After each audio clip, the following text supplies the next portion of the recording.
Good morning and welcome to the February meeting of the Housing Opportunity Funds Advisory Board. There's information on live streaming. We have an interpreter, Dan. If you require ASL interpretation, please pin him and Maya, as they will be trading off later, to your screen to follow along. We will begin with our roll call. Lena Andrews. Here. Oliver Beasley. Dr. Jamil Bey. Here. Joanna Deming. Here. Knowledge Build Hudson. Jerome Jackson. Council President Teresa Kale Smith. Mark Masterson. Here. James Myers. Marcus Reed. Dr. Paul Spradley. Here. Sonia Tillman. Derek Tillman. Here. Dr. Diamante Walker. Here. Adrian Monaha. Present. I am also present. And Megan Winters. Here. Thank you. Everyone has received the January 6th meeting minutes. Do we have any additions, corrections, or deletions to those minutes? A motion to approve the minutes. Thank you. Second. All right. All those in favor? Aye. Any opposed? Any abstentions? Wonderful. Our minutes have been approved. Can you please let me know who seconded? Yes, that was Derek. Thank you. You're welcome. Okay. And next, do we have any public comment today? I don't believe we do. No, we do not, Kelly. Thank you. All right. And now we will move on to our community discussions. And we have our partner from JFCS to share some information with us on potential partnership opportunities. Hello, everyone. I don't know if I am able to share my screen. If that's a possibility, I would like to share my sense. Yvonne, I have your PowerPoint. Oh, perfect. Thank you. Good, perfect. So thank you so much for welcoming me today to share with you a little bit about refugee resettlement and housing. I am not going to spend too much time talking about the resettlement process because it can be very long. So if you have specific questions at the end, I will be very happy to expand on the information. So I am Ivonne Smith-Tapia, as Kelly mentioned, and I'm the Director of Refugee and Immigrant Services at JFCS. The refugee resettlement process in a very short version involves many people overseas from the United Nations to the Department of Homeland Security, the FBI, and many agencies within the United States to make sure that refugees that come to the country are vetted and are, through victims of persecution and their lives is in danger. So that guarantees that anyone that is coming from the refugee process is going to be, a danger to our society. This process of vetting is very long. It lasts probably 2 years or longer, as some people have waited for refugee process for over 10 years. After all of these screenings are completed and done, refugees are part of the process of placement. And with that placement, we make sure that refugees have all of the things that they need before they arrive to the United States and when they arrive here to start a new life. And then the transition, as you see, is when we make sure that resettlement agencies as JFCS provide all of the support that they need to start a new life in the US. Around the world, there are like 82.4 million people that are displaced.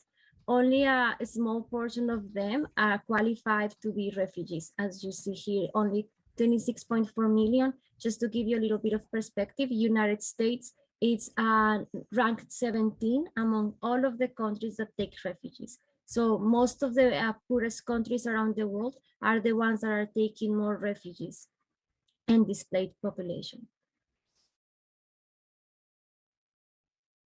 I know like many of you are more interested in learning about the crisis in Afghanistan. This is a very good graphic from migration policy, and they show like all of the refugees from Afghanistan that have been resettled in the United States over the years. In last year, since September, the Biden administration evacuated 95,000 Afghan individuals. And those are the numbers that we are seeing at this moment in Pittsburgh and in other cities that do resettlement. Just to give you a little bit more of local numbers, JFCS from fiscal year 2016 to 2021 resettled 107 SIVs, individuals from Afghanistan. That's special immigrant visas.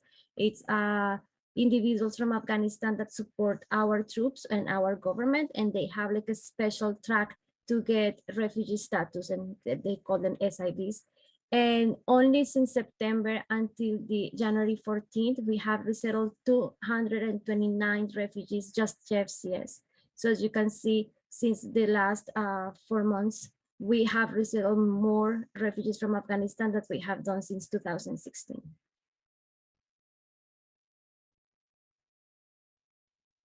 And I know like this is a important number for all of us to be prepared and ready.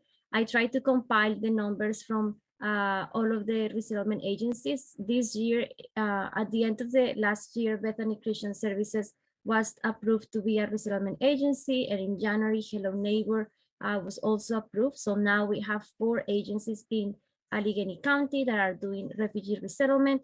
JFCS is going to resettle refugees from Afghanistan and other parts of the world, around 500 individuals that are going to come through our way. Ajapo is going to resettle 365, Hello Neighbor 250, and Bethany Christian 230. These numbers are going to fluctuate. This is our projected numbers. And we most likely, we don't know because it depends on, like the Biden administration and also the negotiations abroad with the United Nations and how these numbers are going to be, fulfilled or not. But this is kind of like the numbers of individuals that we're expecting resettling this year in Allegheny County. And the goal that we have with refugee resettlement is that we believe like every refugee that comes to the region has talent and potential to be successful and to also provide support to our community and make our community better. So JFC's resettlement process focuses on 3 things. One, it's support immigrants by helping them navigate systems and gain access to resources. Our second goal is to advocate for quality and culturally relevant services. And the third one is to partner with service providers and the community to make immigrant inclusion a priority.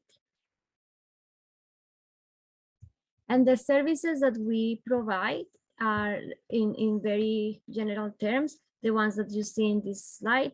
So we divide our services in kind of like buckets. From the 0 to 90 days is when we provide the most intensive services to refugees. We have a reception plan. We make sure that when refugees arrive, they have everything that they need. They have food, furniture, they have housing, and they are connected with medical services. We also make sure that the kids are going to go to school. We enroll them in English as a second language classes. And we also provide cultural orientation to help them navigate all of our systems, the public transportation, how to do grocery shopping, how to use the banks. Probably they know all of this information from their home countries, but we have to transfer those skills to make sure that when they are here, they know how to navigate our systems and the city.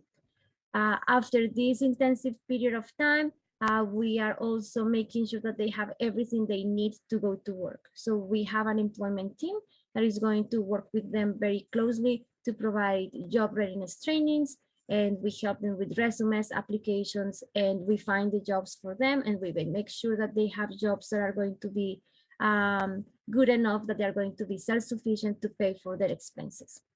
We also have ongoing supports that goes from like, after the first couple of months until up to 5 years. We have after school programs, and we also have support groups that provide mental health support and community integration support to every immigrant and refugee that is part of the city.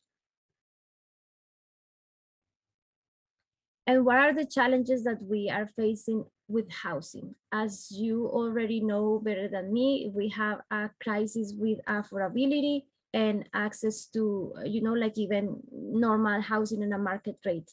So that's impacting refugees as well. One big challenge that we face is around documentation and the application process. Refugees don't come with passports. Of course, they don't have history of documentation from the United States, but they have documentation that prove who they are. So we have I-94s that are documents that are provided by the Homeland Security that have their aliens numbers, that have passport numbers, that have their date of birth and names. And we also have a document that we call assurance, and that's a document that is part of the national resettlement agencies that is also approved by the State Department. When we have names, date of births, and the most important information from each of the refugees and each family members in this document.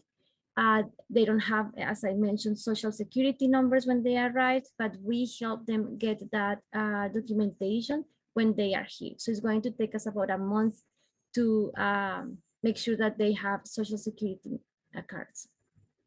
Of course, because they haven't lived in the United States, they don't have a credit history. That doesn't mean that they have a bad credit history. That just means that they don't have any history here.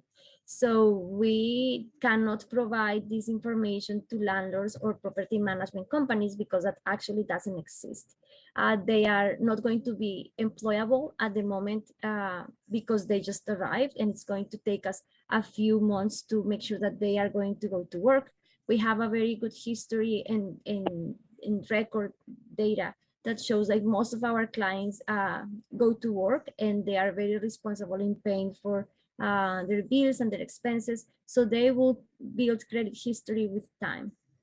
And when I'm saying that they are not employable, it's because they just arrived here. It doesn't mean like it's not because they don't want to go to work. Most of our clients, the first thing that they want to say, like they want to go to work because they want to make sure that their families have a better life than the ones that they had before moving to the United States. And because they know like in order to be successful, they have to work.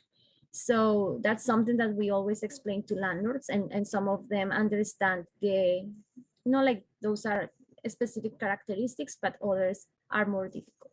And the other challenge that we have is access to public transportation. So when we are trying to find affordable homes for refugees, and I just going to give you like a specific numbers, the US government provides $1,025 per each individual that it's going to be resettled in the United States through the refugee process.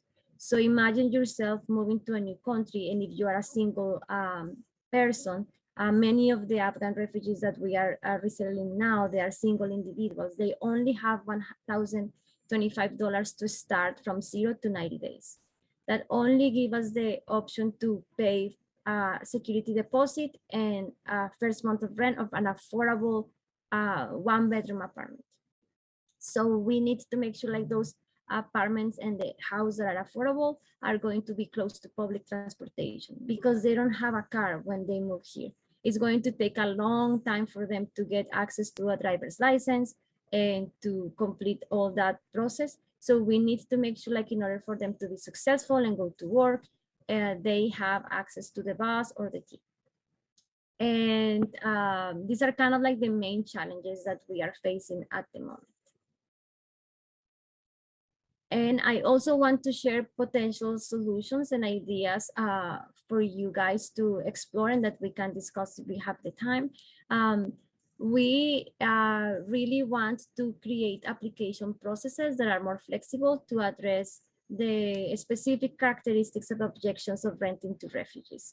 And that implies more education, but also, flexibility from especially big companies and small landlords to understand that we resettlement agencies support refugees and we create processes for them to be successful. So the documentations and the support that we provide, it's not going to be the same as a person from the United States applying for housing. Creating risk mitigation funds to motivate landlords to rent to refugees. This has been done in other cities across the United States and has been very successful. Of course, increase affordable housing around the county, so we have more access to housing that are, a good option for refugees. And I understand like affordable housing is a structural issue at this moment, and not only refugees are facing this problem, like low-income families, homeless population, other population that have, other needs and issues also face this problem. So it's not only for refugees, but this is like a big issue that impacts other communities. And also increase opportunities for the URA and other organizations working on housing to work more closely with resettlement agencies, but also with initiatives that already exist in the city, like Welcoming Pittsburgh, All for All, to make sure that we're addressing these housing issues in a more structural way. And it's not only benefit one group of people or one resettlement agency, but it's, like a solution for all of us that are working with refugees and immigrants.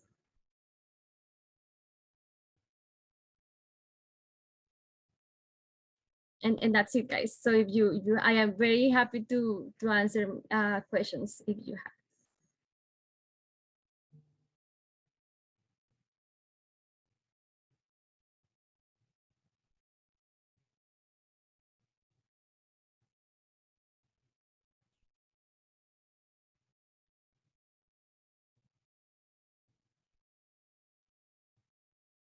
No one has any questions? All right. I have a Well, thank question. I have a question. To what extent have these organizations been able to use the funds from HOF so far? And I know, and what are the barriers? I think the big one is the, what's it called? Identification.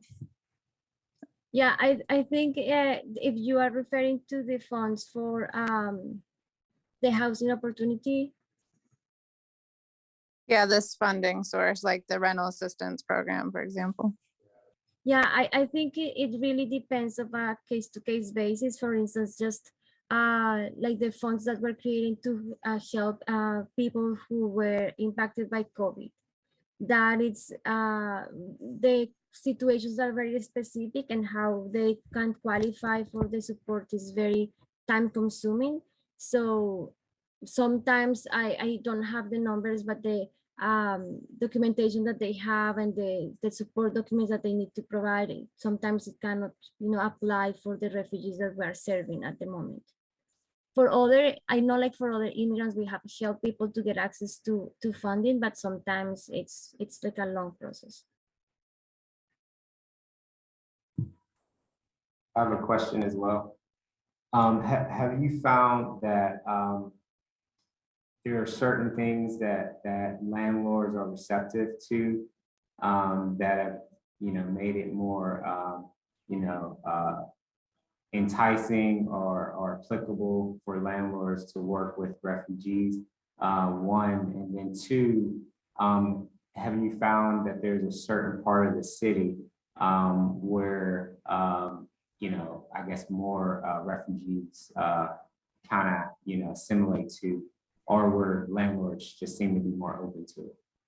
Yeah, it's good questions. Thank you. So for the first one, something that we are trying to make the case more often is to explain to them the supports that we provide to refugees. Many landlords want a JFCS, for instance, be part of the lease, and that they think that we are signing the lease and that we're going to be the tenant. We don't do that. We don't do that for many reasons. The most prevalent reason is like we want to make sure that refugees are from the beginning not creating dependency on us, that we are increasing, like their self-efficacy, the confidence that they are going to be responsible and able to start a new lives, and that they can, if they want to, we support them in understanding the lease and the role and responsibilities for them, so they can move if they want to. They don't have to depend on us on making decisions on their own lives. With that, we explain to the landlords that even though the refugee is the one signing the lease, they are enrolled in our programs. And because we have the responsibility to manage the money that the government gave refugees, we are able to secure the first months of rent. We also enroll them in programs that also do financial support for rent, employment programs. So sometimes we're able to guarantee to landlords that we can support, that they will receive checks from JFCS for 6 months. That doesn't mean, it's tricky though, because we are managing the refugee money. So that when we explain it that way, you say like, you are going to have 6 months of rent guarantee. And then within that time, refugees are going to work, and then they're going to be able to pay directly to you. That sometimes helps, and help landlords understand that we are going to be the intermediary if they have an issue with the refugee client, or the refugee client have an issue with the landlord. We're going to be there to help them solve the issues. Landlords, especially in individual landlords, they are not going to have the possibility to have interpretation. So we make sure that we communicate with the clients in the proper language and make sure that they are clearly understanding of what is happening. So sometimes that also helps to know, like, the family has an organization that is going to help them solve issues. Regarding the second question of areas, in the past, we were able to find communities like Crafton Heights that welcomes refugees, and the landlord there and the property managers there have created a space for creating community among immigrants and refugees. Unfortunately, many years back, we have similar situations in Baldwin and Whitehall communities. But now these communities are full, and we are not able to find affordable housing in those locations. So now we are, whenever we find a house, we are renting that house. So JFCS, for instance, is exploring Millville as a community that has been showing a lot of interest in renting to refugees and make their community more accessible and more inclusive. So we are trying to explore housing in those communities, but it really depends on availability of affordable housing. So now, and that's another goal that we have, we don't want families to feel isolated, but sometimes we need to find a home. And if we find just one home in Swissvale, we're going to rent it for that family, because it's better for them to have a house that probably is not close to any other refugees, but they are going to be safe and have a permanent housing. So it's tricky, that part of knowing which communities are going to be more open to rent. And that's why it's also important to talk about refugee resettlement and how this benefits communities and increases taxes, makes communities more vibrant and more economically and also socially and culturally. So it's a long process of advocating in many ways.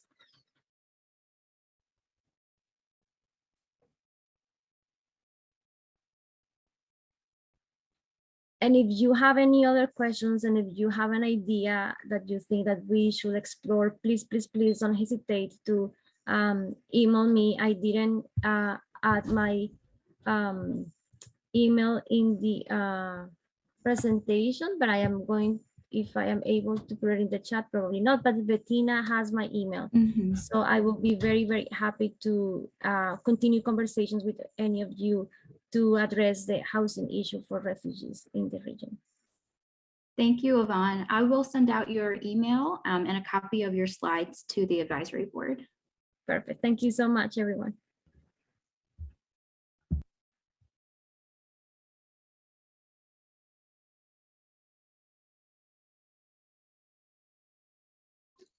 Our first voting item is Western Manor, and I believe we're going to have a brief presentation on where this project stands.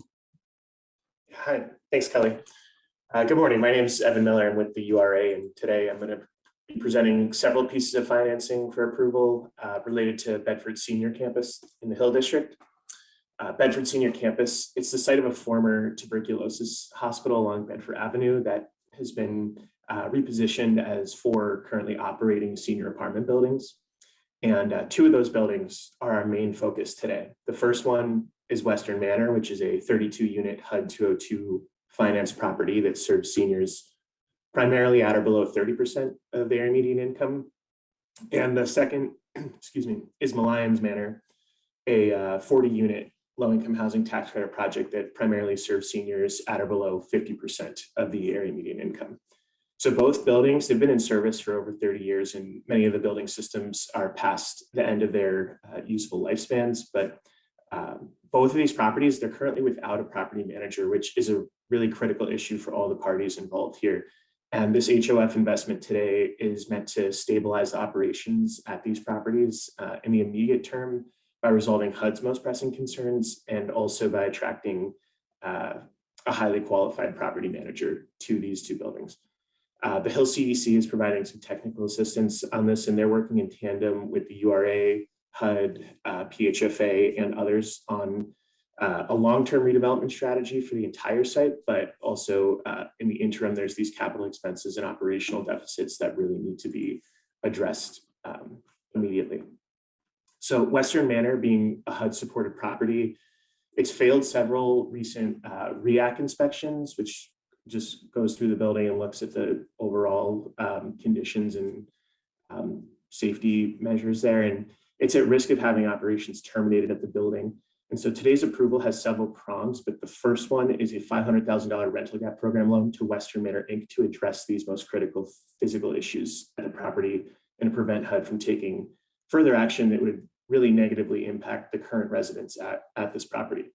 So this loan is meant to help fund around a $600,000 effort to repair their most pressing issue, which is their roof, and resulting issues from the water infiltration. So there would be mold inspections, tuck pointing, and then some remediation, but there is going to be more need for capital down the line. But this is really meant to just get this ball rolling and get this addressed as soon as possible. So this, typically the URA joins these projects once there's a complete funding picture or capital stack, but this is a pretty exceptional case, and HOF funds are pretty well positioned to quickly get out the door and address these issues, as opposed to some of the federal sources that the URA uses for other projects. This loan particularly would have a 40-year term and a cash flow note, and it would be funded from the 2020 HOF rental gap program allocation.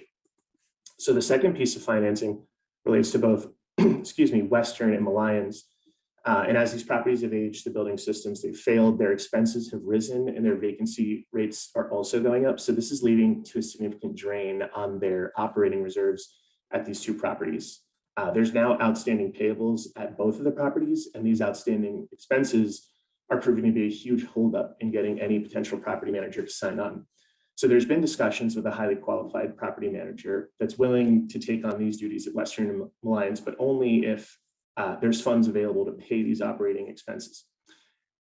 Operating expenses and capitalizing reserves, it's not an allowable use under the rental gap program. So what staff is recommending is to do a $300,000 demonstration program grant to both Western and Lyons, so up to $150,000 per property.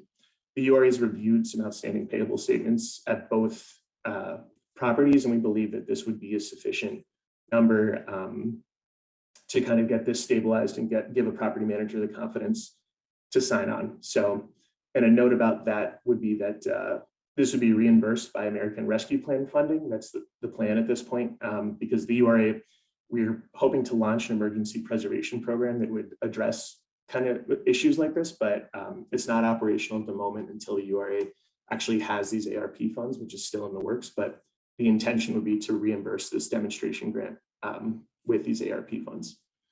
And one last note would be that deed restrictions to be recorded on these properties, and they're already very mission-based and affordable, but at Western, there'd be 30 units at or below 30% of the area median income for 40 years, and at Lyons, there'd be 30 units at or below 50% of the AMI for 40 years.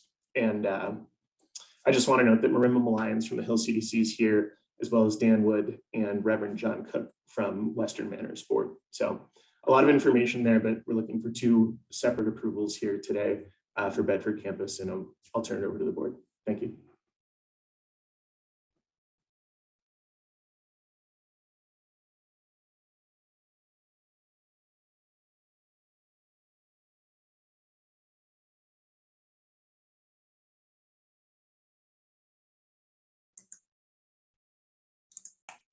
This is Adrienne Wanaha from the HOF advisory.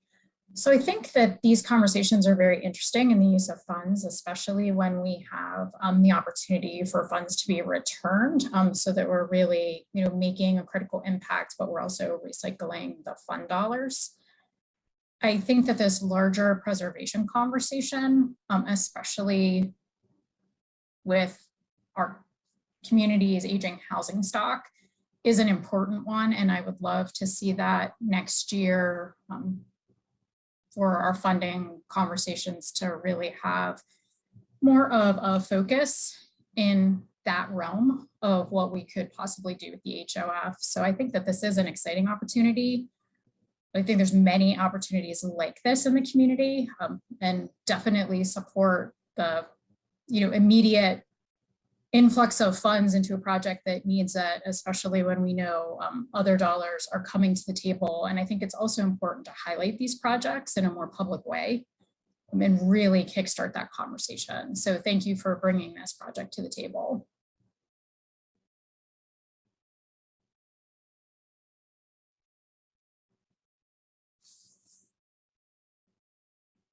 Yeah, I think that using the HOF as bridge dollars is a really innovative, way to use the demo fund.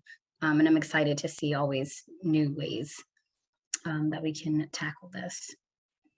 Anybody else? Questions? Thoughts? Oh, Yeah, sorry. just about the structure of that. You said it was going to be a grant, Evan, with the demo dollars, or is it going to be like a loan to be recovered, or how are you going to legally, how is that going to work?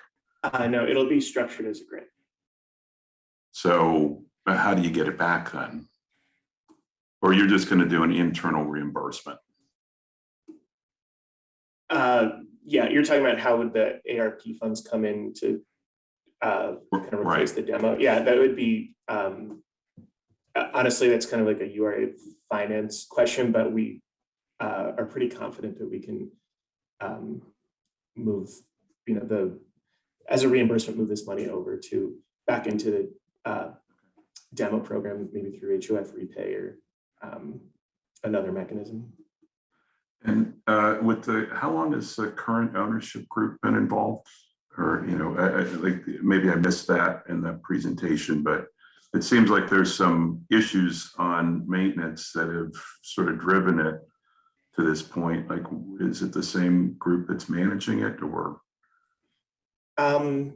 So it has since they've been put in service in the early 90s. I do think with these HUD 202 properties, it's not highly unusual to end up with these aging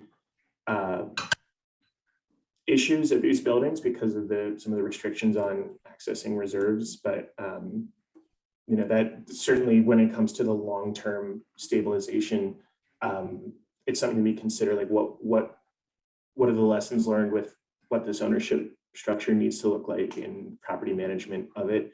I would say that right now the main goal of the URAs is to preserve the quality of life for the residents at these buildings in the interim. I don't know, Marimba, is that something that you want to comment on?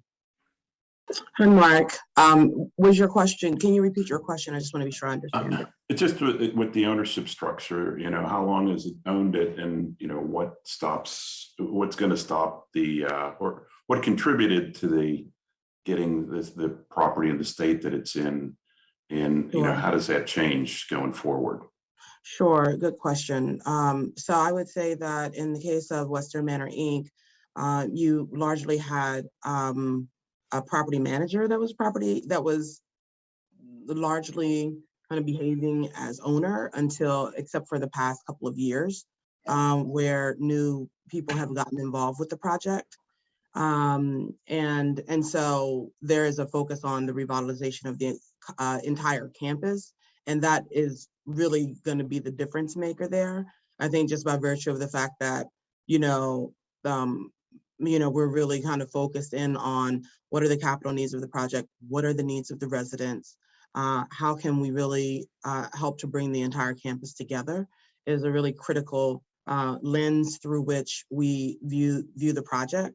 And the ability to do so, I think, is really within our grasp this time. So that would be the case for Western. And with Mallions, it's really just a matter of a very complex roofing system, also known as Center City Apartments, by the way. Named for my father, no relationship there for me personally. Beyond that, it's a really complex roofing system that needs to be addressed, that we are working on as well.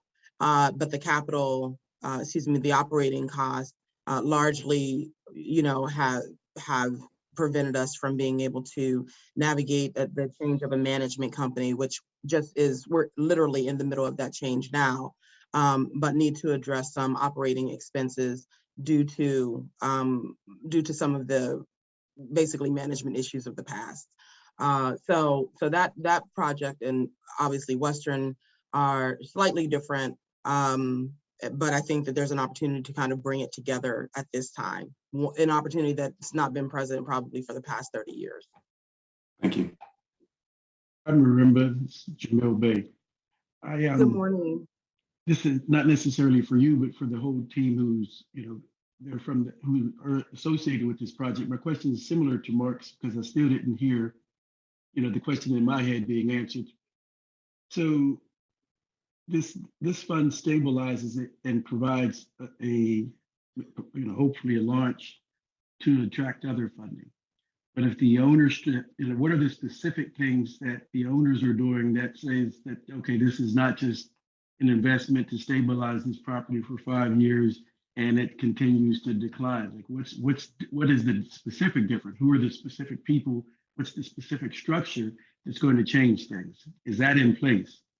So the vision is that Western Manor can be possibly brought into a larger project with the other projects on the site, with the other developments on the site, as you can see in this picture, in order to capitalize the entire project together. The issues with Western Manor at this time, and feel free, Dan and Reverend Cook, to jump in as well, are that it has largely been operated by prior property manager for the entirety of its project. By virtue of the way that the 202 is structured, there are those kinds of gaps that can happen. But I think you have in play right now a much more conscientious group of folks who are tapped in, focused, and committed to ensuring that Western Manor does not experience ongoing issues, but that it does become a part of the broader campus. It could be a 4% coupled with additional 202 funding, coupled with fair funding, coupled with a broad range of other sources in the capital stack, if that's the question around how will it be financed. Is the CDC the title holder? CDC is not the title holder for Western Manor, Inc. Who is? Western Manor, Inc. I'm sorry for Western Manor. Western Manor, Inc. is. However, you have the members of the board here, and all have been working hands-on to get the project stabilized and reversed. So you do have full buy-in, but largely these are people who just got involved over the past couple of years. Okay, thank you. You're welcome. So, good morning. I have 2 questions. I'm not sure if this will be answered by the URA or by Marimba. So, one, as I was looking at the sources, I noticed this is 500K, and then there was a gap of 106, and it said to be determined. Just curious about that. Has that additional source been determined? It's not only not uncommon, but pretty typical that all the sources aren't committed yet, but at least a source will be identified. So has there been a source identified to cover that gap of 106 or 109? One, and then question two, I see on here a new modular building. Is that, has that already been done, or is that an anticipated future phase? Thank you, Derek. So the first question is, there are conversations happening with private philanthropy relative to the site. There's a lot of excitement about the opportunity, given the dense population of the site, and to improve the quality of living for seniors in this historic development. And then, so the answer to the first is there's a lot of interest, and yes, we do believe that we will be able to secure additional funding through private philanthropy. I also want to say that we also believe that there may be some opportunity to manage costs within the existing contained construction scope, such that we can really get a multiplier effect with the sources, assuming that we are approved, if we are approved today, that we will be able to make the most of those resources. So we're keeping hope alive there. We know COVID has made the market a little volatile in terms of the construction cost, but we are hopeful that we can get as much as we can for our money. And then in terms of the modular building, that is a new building envisioned for the campus that could possibly bring additional housing for the campus.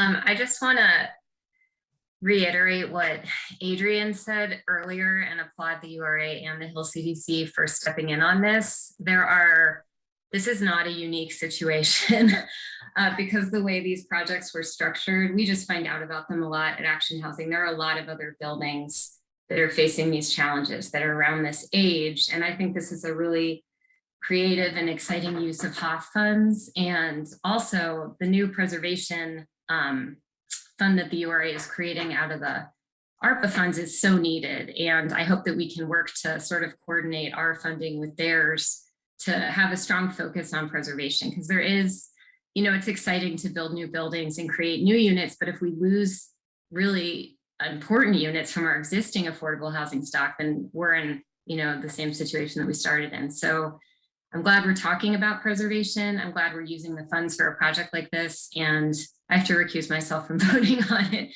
But I think this is a very important thing for HOF to think about and for the affordable housing world to focus on in general.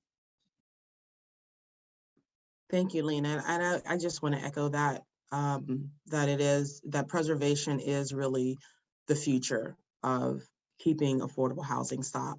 And I thank you for lifting that comment up. I'd just like to add a comment to that preservation keeps us from going backwards, and we still have a huge gap to fill. We've got to do things like this, but there's also a need to keep developing new units. And, I think I sound like a broken record, but I don't think $10 million a year is enough if we're going to make this, this is a good start, but it was never enough to really start significantly closing the gap. But we're not going to close the gap if we let units slip out of affordability. So if there's no other, I should let the chair decide, but I'd make a motion to approve. I second the motion. To recuse myself, this is Derek. Yeah, I have to recuse myself too. Okay, so 2 recusals. All those in favor? Aye. Aye. Any nays? We already have our 2 abstentions or recusals. All right, motion carries. Congratulations. Thank you very much. Thank you. Thank you. We have one more development project that requires a vote and proposal. Evan? Hey everyone, my name is Brett Morgan. I'll be presenting this one today. I'm bringing this to the advisory board. Oh, no worries, Kelly, thanks. Bringing this to the advisory board for approval of rental gap program financing in the amount of $664,286 for the Gladstone Residences 9% redevelopment. Provide some background on this project. It's the rehabilitation of the former Gladstone School in the Hazelwood neighborhood. Just north of the 2nd Avenue Avenues of Hope corridor and within walking distance from the proposed Hazelwood Green site. The Gladstone School itself was originally constructed in 1914. It had numerous additions over the years, including in 1926 when the annex building was constructed. This LIHTC project, however, is going to involve solely the rehab of the original building, not the annex building. The annex building is no longer on that parcel to be redeveloped since subdivision, but Hazelwood Initiative will retain ownership of the property, and a planning exercise will be conducted with the community to determine the annex building's future use. It's currently expected at this time to become a community serving space and not necessarily used for housing. If you're looking at the photo on the slide, the annex building is that building on the left, and then you can see the Skyway connects it to the original building. So the LIHTC development will only involve that building on the right. But the scope of this project for the original building will involve conversion of the former school into apartment spaces, apartment units. There will be 51 total units at varying levels of size and affordability. We're talking about bedroom counts. We're looking at 4 studio units, 39 1-bedroom units, and 8 2-bedroom units. And regarding the affordability of those units, 6 units would be expected to be at or below 20% AMI, 1 at 30%, 20 at 50%, 16 at or below 60%, and then there would be 8 remaining market rate units. This project is also the recipient of 20 Housing Authority project-based vouchers, as well as home funding. So there's a lot of deep and diverse affordability present, supported by these numerous programs. And additionally, 10 of the units would be fully ADA accessible, as the developers targeting individuals, smaller sized families, and seniors as tenants. Construction is expected to commence this spring following a closing, and then construction completions anticipated for sometime in Q3 of 2023. But regarding the ownership structure of the deal, Hazelwood Initiative's entity, it's 327 Hazelwood Avenue Associates LLC, and the community builders together form the managing member. That is TCB Gladstone Residences Managing Member LLC. PNC Bank or an affiliated entity of theirs will serve as the investor member. And in addition to the community builders and Hazelwood Initiative, forming the managing member, they're also co-developers on this site. Hazelwood Initiative is also serving as the nonprofit applicant as required by the rental gap program guidelines.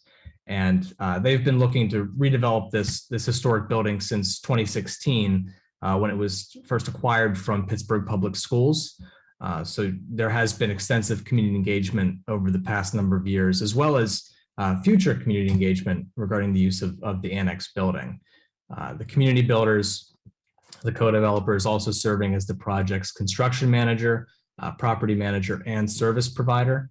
And to speak a bit about their supportive service experience, they do have a resident services program called Community Life that is implemented throughout their projects nationwide. Through this program at this site, they would plan to have a community life staff person stationed at the property for a minimum of 10 hours per week. That would be funded as a line item in the budget, supportive services escrow line item. It would be from the initial occupancy of the building throughout the 15-year LIHTC compliance period. And then the services plan itself would be relatively flexible, pretty much guided by the needs of the resident population. So some examples of what services we could see at this development could include youth and family programming, job training, employment, food security, and senior programming, as we have those ADA units, and they are targeting senior residents. So then rounding out the development team is Soda Construction, as the general contractor, and then Rothschild Doino Collaborative as the architect. So to speak a bit about the HOF financing in this deal, the $664,286 would be HOF 2020 funds, and that would be the 30% and 50% set-asides. That amount is a part of a much larger rental gap program loan totaling $3,715,000. The remainder of that rental gap program loan would be sourced with Home 2019 and Home 2020, as well as CDBG 2020 and CDBG 2021. The American Rescue Plan Act, which Evan talked a little bit about, also would comprise some of the funding. Back in 2019, the URA made a preliminary commitment to this project in the amount of $1,715,000. So that's going to be the sources that we've seen, HOF, Home, and CDBG. The other $2 million of this loan comes from a commitment of ARPA funds made by the city of Pittsburgh last year, which was a direct result of the increased material and labor costs that we've seen stemming from the COVID-19 pandemic. So there's still ongoing conversations about how these ARPA funds will enter this deal and other tax credit deals that have received commitments. But we do know that these ARPA funds will at least be dispersed by the URA to the project, whether that's the borrower here, or if it's loaned, or if it needs to be granted through Hazelwood Initiative or their entity that they formed. At any rate, the RGP loan, regardless of that final amount, would still implement the affordability restrictions that we're familiar with through a declaration and agreement of restrictive covenants. That would be for a period of 40 years, which matches PHFA's LIHTC requirements. And then the repayment of the RGP loan would be calculated based on the annual basis equal to a percentage of project cash flow. It would be proportionate to the final loan amounts. So that's why the ARPA funds could be a $1,715,000 loan with the ARPA grant, or the total $3,750,000 RGP loan. So those are still ongoing conversations, but we are looking to get these commitments back to the development team, to the borrower, and to the other lenders as well, so we can continue to advance this development. So at this time, I'd like to inform the advisory board that Sonia Tillman, who currently serves on this board, is the project manager with Hazelwood Initiative working on Gladstone residences. But I'd also like to introduce at this time Vanessa Murphy with the Community Builders on behalf of the Gladstone Residences development team to help answer any other questions that board members may have about the development. Thanks, Brett. I'm also joined by Juan Powell, our Regional Vice President of Development today.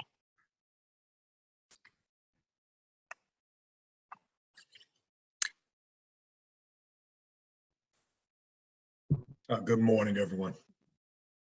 Good morning. I have a general question. So one, I know this project's been, I guess, a labor of love for some time to get to this point. So it's exciting to see it moving forward. I actually went to this school for a period in 6th grade, so I have somewhat of a connection. So I see that the development is for the building in the rear, and I know that's what you're here today to discuss, but just in general, are there plans to develop the annex building as well, either currently or in the future?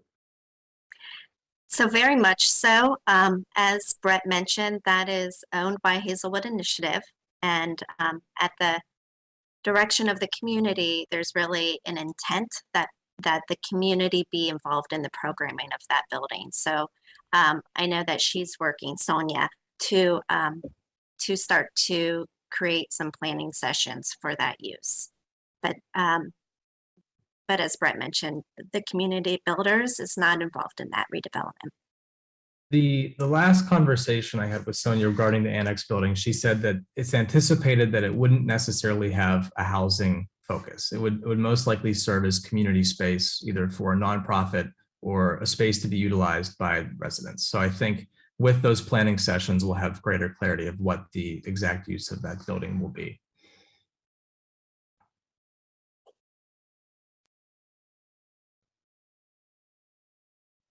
I have a question, and it's not necessarily anything that can change in this project, but I think that the shortage that we've got on affordability in units or family units, meaning more than studio, bigger than the studio or one bedroom apartments. When these are scored for tax credit, is there a bonus or anything for those larger units that you get, or is it unit count that PHFA is looking at? Or doesn't that factor into any of those LIHTC applications to the state? So, excuse me, if a project includes 25% or more 3 bedrooms, then that is a scoring criteria. However, in a city like Pittsburgh, our preference is to allow families to live in housing that has a yard or housing that's not necessarily an elevator building, which is why this one we saw a better suit for 1s and 2s. But there is a scoring preference in the QAP for the state. Thank you.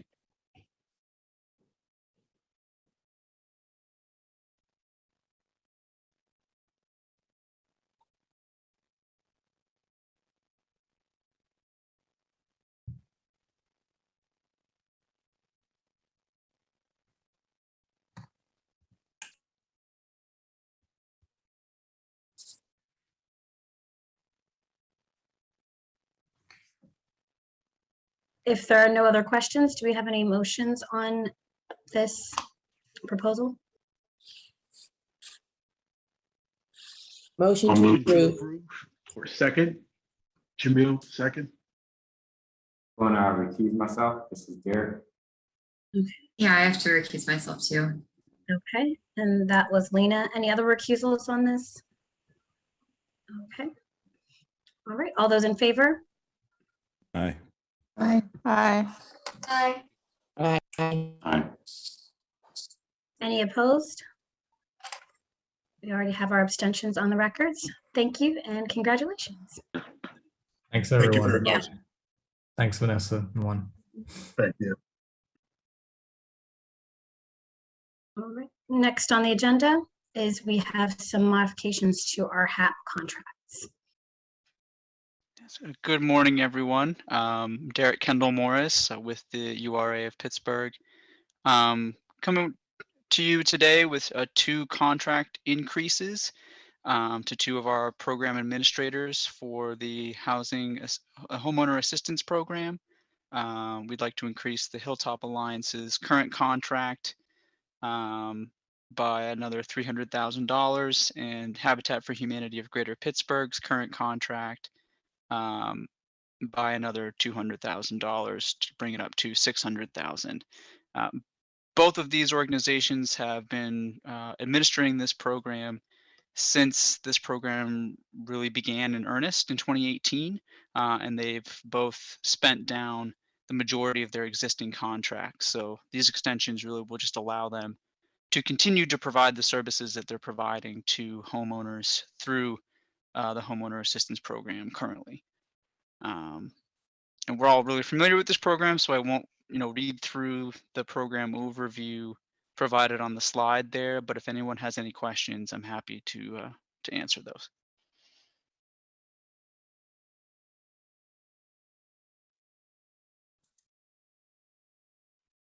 I think this is another program where we're just really seeing such a demand and such an incredible impact.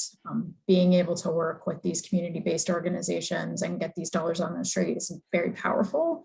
So I would certainly support extending these 2 contracts so that that work can continue.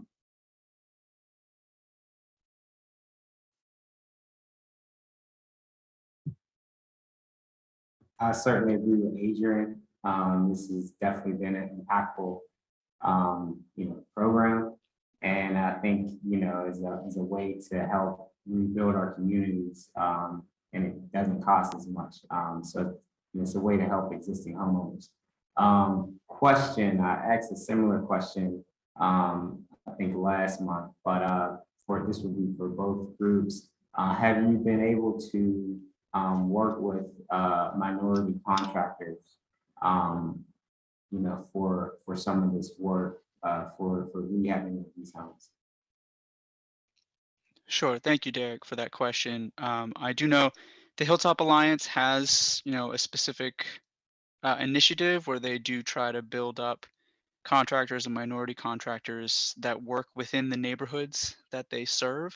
So I know that they have certainly done that on the HAP projects that they've been working on in their communities. Habitat for Humanity of Greater Pittsburgh does most of the work through this program themselves with their own staff, but they do their best when they do utilize subcontractors to, again, utilize minority contractors and local contractors within the neighborhoods that they're doing these projects.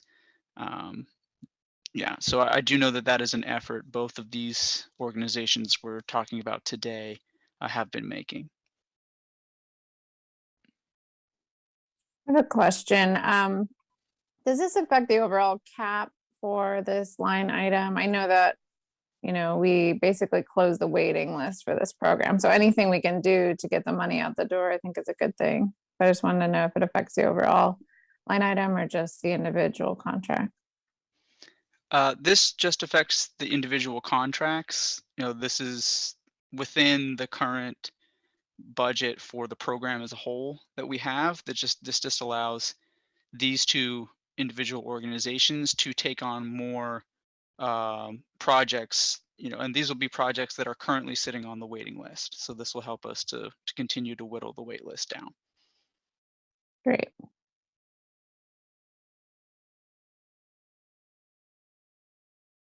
And this is just, I guess maybe for my own edification, do we have any idea as to, we have a wait list, as to the amount of funds that were required to get to the wait list, to get through the wait list? I'm thinking of, there's no, we keep talking about how the need to raise money to fulfill the actual need. Do we have any idea what the actual need would be for this particular program? Just out of curiosity, I think it's, it's critically important, and I'm just curious as to how we would ever work our way through the wait list that we've had pretty much since its inception. We asked a similar question in the last few months, and it was not, there were a couple of variables that impacted that, including the URA's ability to review, so it's a staff capacity and approve some of the projects and not really assess the needs. And there's also a labor shortage. So it wasn't just about money. I mean, the money would help, but there were a combination of things that I remember in that discussion. Yeah, so I get, I definitely get that, and I guess I don't know. I'm just wondering, I guess, if it were a money issue, because staffing on the URA end obviously could be corrected with the money issue. It doesn't necessarily correct the supply and demand and labor shortage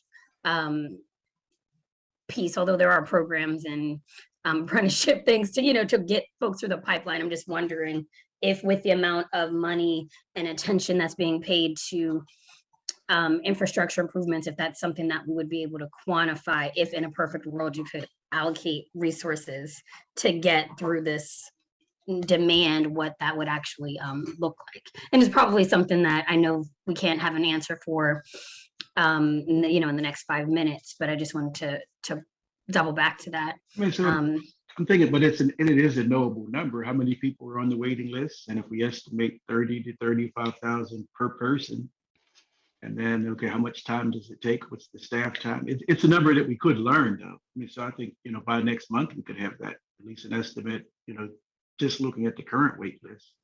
My understanding is that there's over 100 people on the wait list right now, and we reach capacity. we opened the waiting list for a very short period of time. So the wait list is, nobody's been able to get back on the wait list for a number of months. So we don't even know. So I'm just, right. It's a snippet. So I'm just curious as to, I feel like we could throw the entire HOF at this and still have need, but I was just wondering if there was the ability to quantify. Right. Because there's money flowing through our region for things like this. Okay, sorry, just to I think academic. Derek, can you provide, or can the URA staff please put together a projection of what it takes to keep this program open year round and not close it? And, it's more than an academic exercise because, I know that there's some capacity issues, but money will solve those. You can, subcontract some of the stuff if the URA doesn't want to bring on additional staff with inspectors. There's folks out there that do some of this stuff. And then it's about it might not be that you might have to increase the amount that you're paying to the contractors to do the work, but to encourage them to do more of this stuff. I think we can make a good estimate as to what it would take to keep this thing open and not have to close it down. And it just, I just feel like the folks that really need it, they're on a yo-yo, and yeah, it's open. No, it's not open. And it's, the resources are going to be in the city in the next couple of years like they haven't been before. So let's take a shot at figuring it out. Right. Then we know what we're working toward. I think that's an excellent idea. Just one more thing, and I'm gonna step off my soapbox, because one of the things that I really love about this program is that it builds individual homeowner wealth and equity, right? It helps maintain the fabric of communities because people are able to stay in their homes, and it also reduces gentrification long-term because you can stay in your house. So that would not just but the we buy ugly houses people don't come swoop in and flip your house, because you're able to maintain it and then turn around and rent it, at unreasonable rates or flip it or whatever. So it hits so many pieces at the same time. I love our beautiful houses. I know sometimes we need to tear them down, but I feel like we should avoid them and do more infill and things like, apologies for my dogs crying to go back outside in the background. But I just really love this program, and I think we need to see what we can do to make sure that we use it to its capacity. And so back off my soapbox, apologies, but I would love to see those numbers. Derek, thank you. But I still think we need a motion if we're done with questions and commentary on this. But I don't want to shut down comments if we do have any. We're ready. I'll make the motion. I'll second that motion. All those in favor? Sorry, do I need to abstain from this? I always. I'm not sure if you need to, but if that's what makes you, if you're more comfortable abstaining, that works. No, I just think action might be involved. I can't remember which year action. Action is in everything. so you're probably here. Yeah. Action does have a current contract with this program. Okay, so I need to abstain. Okay. Okay. Thank you, Derek. All right, so we have one abstention. So did we do, okay, so we have our yays, any nays, any opposed? Okay, and we have one abstention. All right, motion passes. Thank you all, and thank you for your comments. I agree with everything that was shared, and we'll definitely work on that plan, because I think it is a plan that can be presented. So we can certainly come back to the advisor board with some more information. Thank you. All right.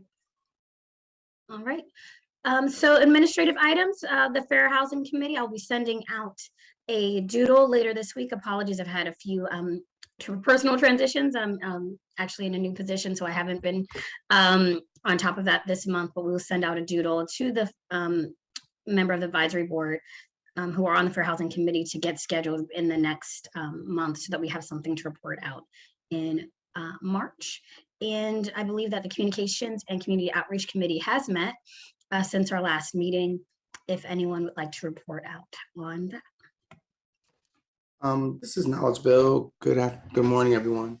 So yeah, we did meet with the URA staff, and we talked about some like a timeline that the URA would come back, the URA HOF staff would come back to the Communications and Outreach Committee to like determine the posts and the ads and things like that. They would also look at a budget that would be aligned with that type of work.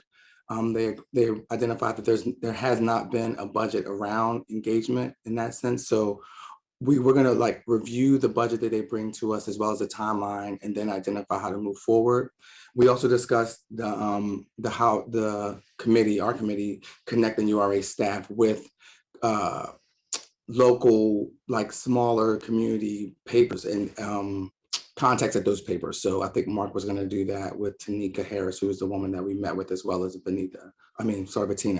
And that was basically it. I think I sent an email, but in brevity, that's what we talked about, and we will meet again very soon. So if there's questions I can ask, and there were some other folks that were here that can also answer questions if need be.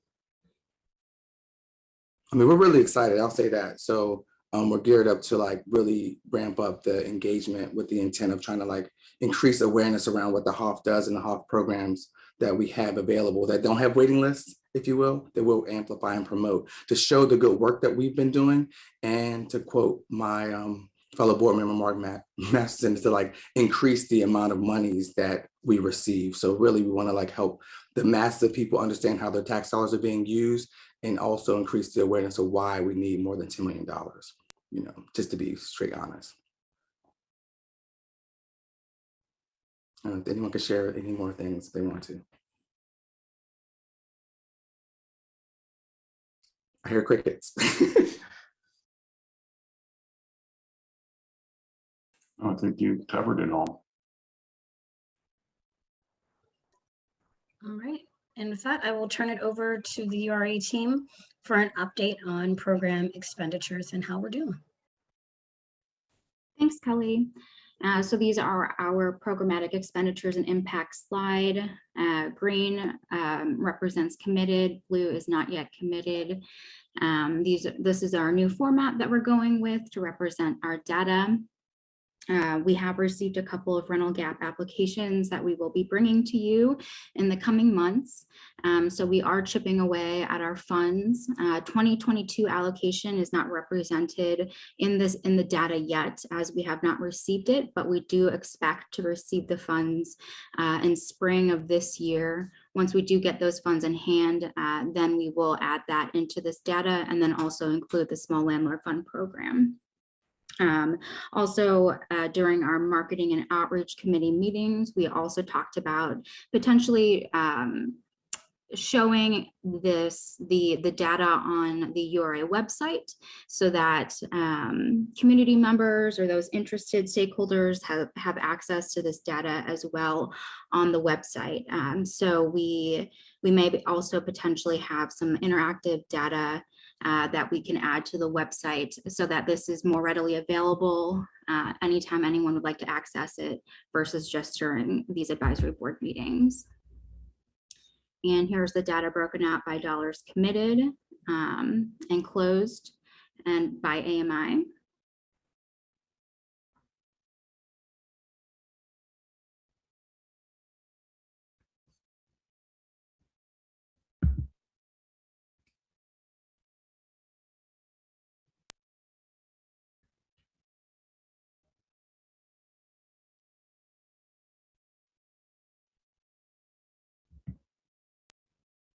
And as requested, I did incorporate some mapping of our programs throughout the city.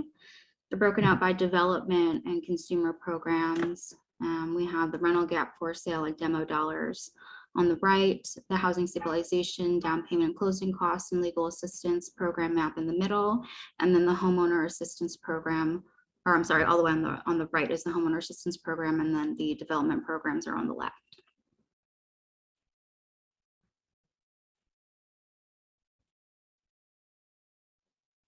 Thank you. This is easier to look at with less than not having everything on the same map.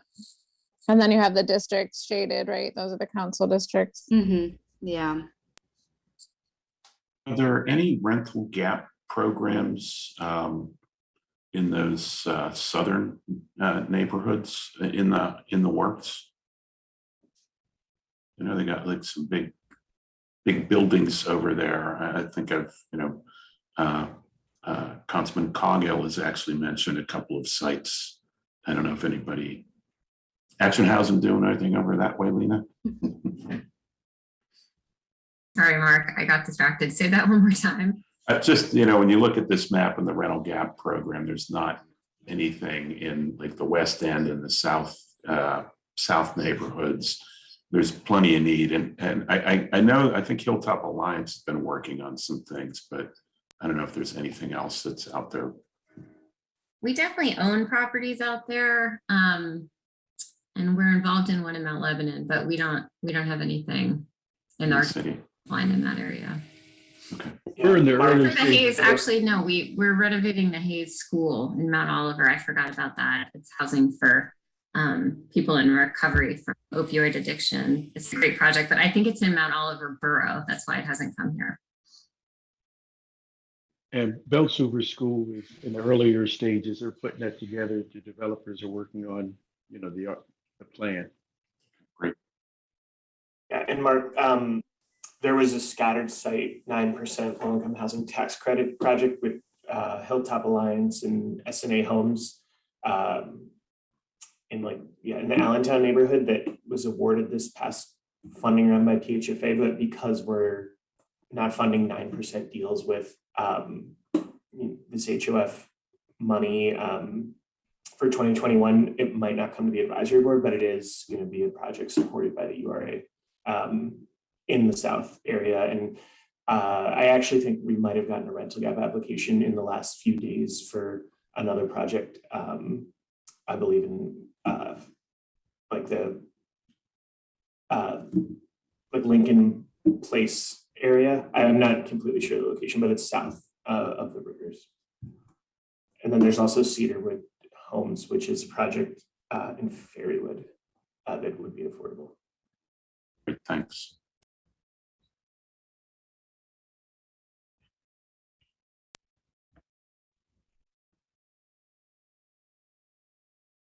All right, I'll turn it back to you, Kelly, for announcements. I have no other announcements other than that the Housing Opportunity Funds Advisory Board's next meeting is Thursday, March 3rd at 9 a.m. I'm not sure if anybody else has anything that they'd like to share with the group. If not, I'll entertain a motion to adjourn. So moved. A second. So thank you everyone for your time and attention this morning. And I will see you next month. And Fair Housing folks, I will see you in the meantime. So watch out for my doodle.